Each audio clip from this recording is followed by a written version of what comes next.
So, how do you go from Sex in the City to Saints and the Town Church? All Saints is based on the true story about the congregation at All Saints Episcopal Church and is filmed at that very location. John Corbett of Sex and the City fame stars as the church's new pastor, Michael Spurlock, who welcomes refugees from Burma into the church's minuscule community. The church is on the cusp of closing down due to its outstanding debts, but one night Spurlock has an epiphany where he feels God telling him to make the property around the church into a farming land. Though the community is puzzled at what he tells them, they all agree to pitch in and work to help pay off the debt and save the church.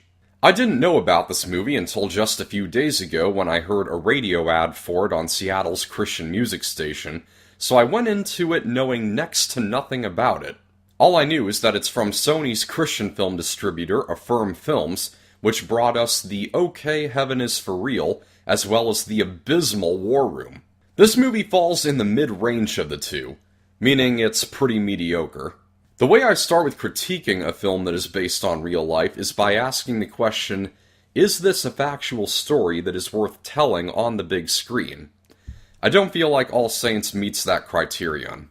What this movie has on its mind is its message. Now, it is a perfectly fine message about how our will is not God's will, but He can still make some good come out of our efforts even if things don't go as we planned.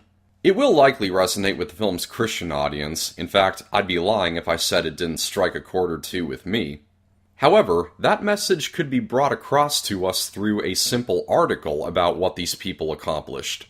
In a movie where not a whole lot happens, it should at least flesh out the people in this tale to hold our attention and make the hour and 45-minute runtime worthwhile. This movie fails to do so. The writing can be very clunky at times. There's a scene where the pastor's wife walks into a room where the children in the congregation are practicing singing. She introduces herself while they're in the middle of the song, and naturally they stop singing. But then she goes, "Hey, don't stop, that was lovely." Did she honestly expect them to continue when she greeted them mid-song? That would have been kind of rude, wouldn't it? The acting is pretty uneven, too. John Corbett is fine sometimes, but there are other instances where he almost looks baffled by the lines he's reading.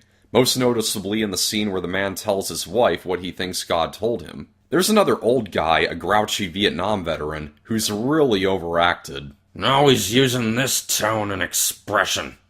There are even occasions when the editing doesn't flow well. At the end of a scene, rather than concluding properly with a brief moment of silence, it might cut to the following scene almost immediately after the dialogue is finished, which is generally an editing style used for comedic effect. Speaking of things generally done for humor, the score. There's a sad scene that is accompanied by violin music. It's the kind that you might hear in a comedy when someone is crying hysterically over someone who's not really dead. The problem in All Saints is that it's used in a moment that is supposed to be legitimately depressing, which makes it come off really awkward. This movie's incompetence shows in even the smallest details, like when a woman asks the question, "Where are they going to sleep?" in a foreign language, and in the subtitles that appear on screen, there's a period at the end instead of a question mark. I think it should go without saying that you don't want a YouTube commenter to write your subtitles. Overall, I didn't hate this movie, as its heart is in the right place. It's not preachy or cynical, but the filmmaking is too incompetent, and there's a lack of the storytelling needed to anchor its message. All Saints marches in with only a 31%.